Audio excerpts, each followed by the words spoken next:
Seigneur soit avec vous. Évangile de Jésus-Christ selon saint Luc.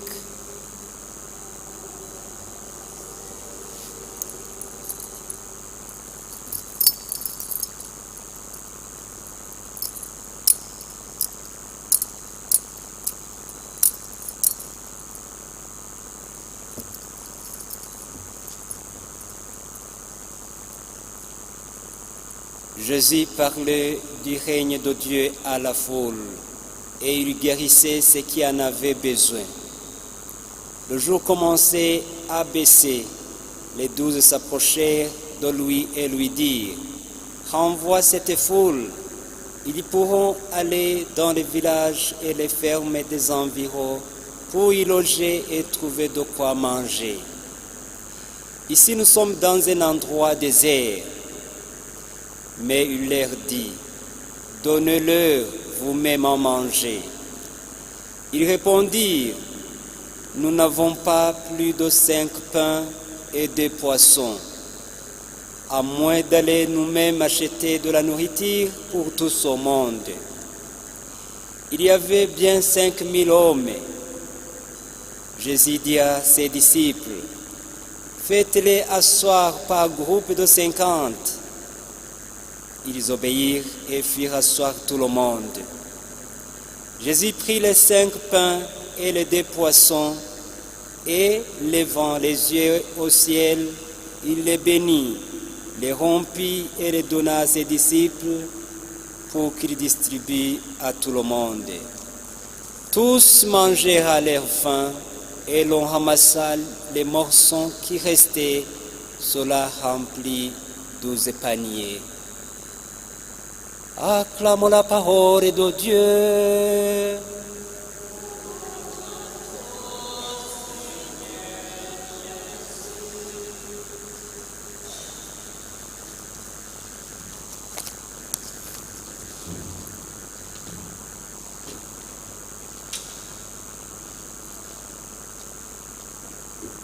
Christ est notre repas qui est supérieur au repas que nous trouvons. Aujourd'hui, nous célébrons la solennité du Saint-Sacrement du corps et du sang du Christ. Le Christ nous a montré un amour incomparable, un amour qu'on ne peut pas comparer, un amour supérieur. Il s'est donné. Voilà, on a célébré la Pâque qui a duré 50 jours. Ce mystère pascal nous a montré combien l'amour du Seigneur est supérieur aux autres. Nous avons célébré la Pentecôte, l'arrivée du Saint-Esprit, parce que Jésus n'a pas voulu nous laisser orphelins. Il nous a envoyé l'Esprit Saint, l'Esprit qui va dévoiler et qui va continuer l'acte que Jésus a commencé. L'Esprit Saint est parmi nous. Il est parmi nous. Et le dimanche qui a suivi, nous avons célébré la Sainte Trinité, le Père, le Fils et l'Esprit Saint, qui travaillent de commun accord avec le consentement. Et aujourd'hui, voilà, c'est le Saint-Sacrement du corps et du sang du Christ. Dans les 3 lectures que nous venons d'entendre, nous avons entendu combien le Seigneur nous a aimés. Il savait très bien quand il retournait au ciel que nous restons ici et nous sommes dans le voyage. Nous sommes des pèlerins.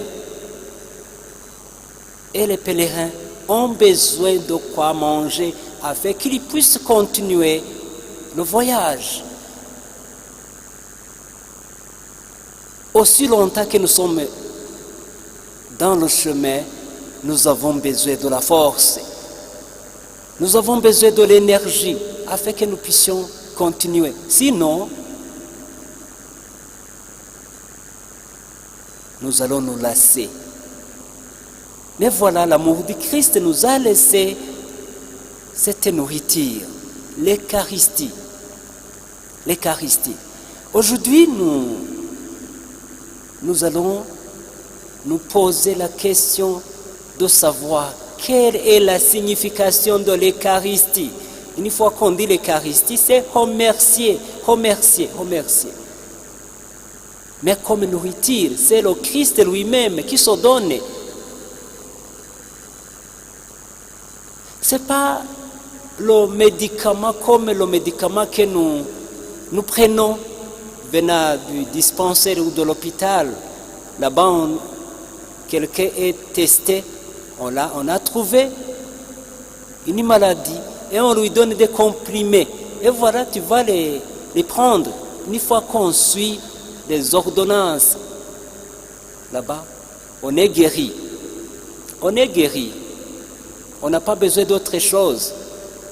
Il faut suivre seulement les ordonnances que le médecin t'a données. Ça suffit et tu vas être guéri. Mais l'Eucharistie, une fois qu'on reçoit l'Eucharistie, tout en ayant quelqu'un ou quelqu'un qui ne croit pas, tout en manquant la foi, l'Eucharistie est nulle pour toi, pour celui qui reçoit. On va d'abord avoir la foi. Une fois qu'on a la foi, l'Eucharistie devient un médicament supérieur aux autres médicaments. Mais ça nous demande la foi d'abord. On croit à celui qui s'est donné à la croix du Calvaire, qui a versé son sang et qui nous a laissé cette nourriture qui nous aide au cours du chemin, tout en étant au pèlerinage.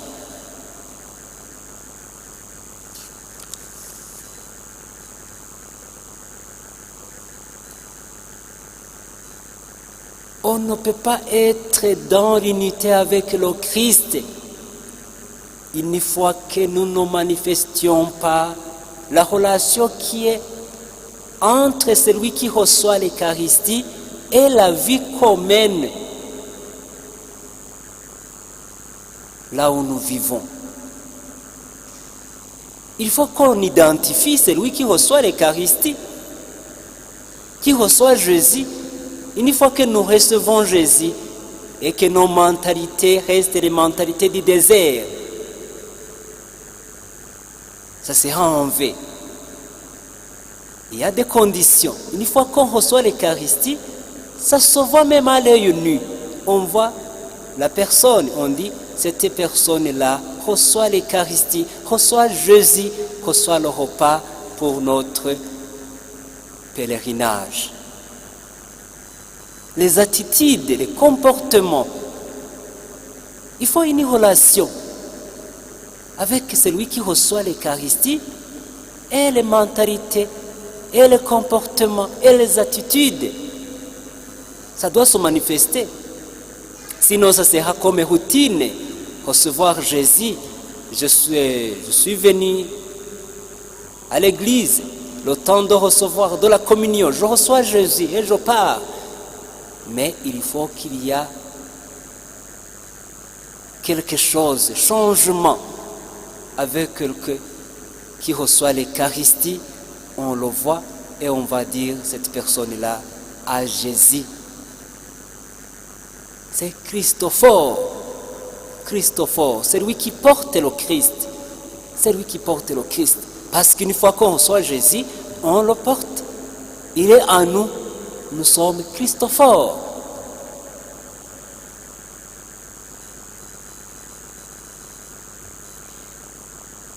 Nous méditons sur cet amour que Jésus nous a manifesté. Un amour de se donner. Il savait très bien qu'il va partir et qu'il va nous laisser. Et il connaissait très bien notre trajectoire. C'est pourquoi il a dit, je vais laisser la nourriture qui va aider son peuple en marche vers le royaume. Voilà, je dis saint. Quand il était avec les disciples, il a pris le pain, le rompit et bénissa le Seigneur et donna à ses disciples en disant, ceci est mon corps. Et pour la coupe de même. C'était la création de l'Eucharistie.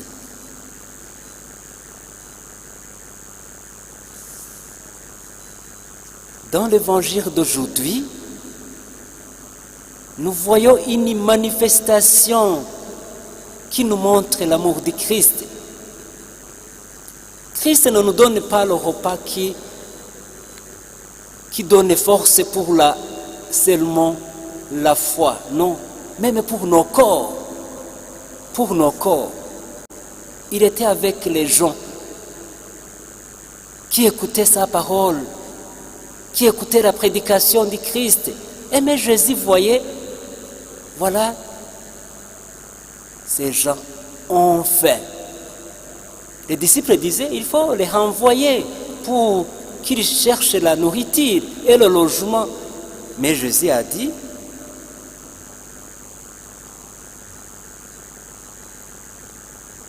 donnez-leur vous-même à manger. Donnez-leur vous-même à manger. Ça ne suffit pas de recevoir Jésus. Il faut qu'il y ait la conséquence de recevoir Jésus. Ça veut dire que tu vas nourrir les gens qui habitent à côté de toi. Il ne faut pas jeter les nourritures dans la poubelle alors que vous habitez avec les gens, les pauvres gens. Et Jésus dit, tout ce que vous avez donné à celui ou celle qui est pauvre, c'est à moi que vous l'avez donné. Donnez vous-même. C'est notre tâche. L'amour de Jésus, ce n'est pas seulement professer l'amour. Non, ça doit se manifester dans nos actes. Dans nos actes. Il ne faut pas chanter l'amour du Christ, ça le manifester. Il faut manifester dans les actes. Aider les gens qui en ont besoin, nourrir les gens qui sont à côté de toi. Vous êtes béni pour que tu sois le canard des autres, canard pour la bénédiction. Dieu t'a béni pour cela.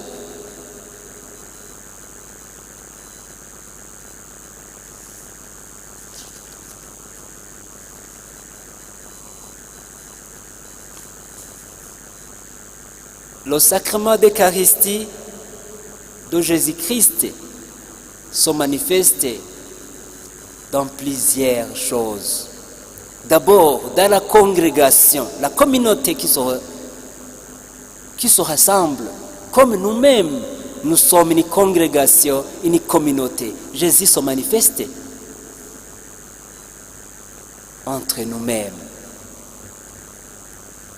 Parmi la congrégation qui est venue pour célébrer le mystère pascal, parce que chaque fois que nous célébrons l'Eucharistie, nous célébrons le mystère pascal, l'amour du Christ qu'il s'est donné pour l'humanité.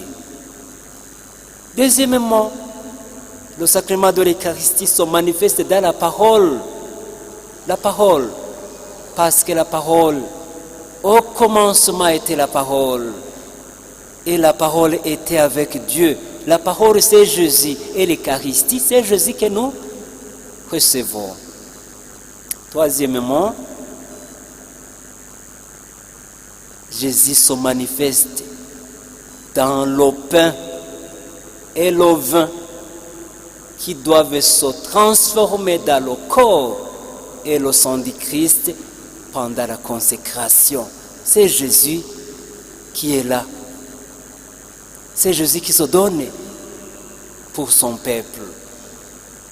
Nous sommes ici rassemblés pour recevoir Jésus qui s'est donné pour nous, qui s'est donné pour l'humanité, a manifesté son amour, mais c'était pour l'exemple.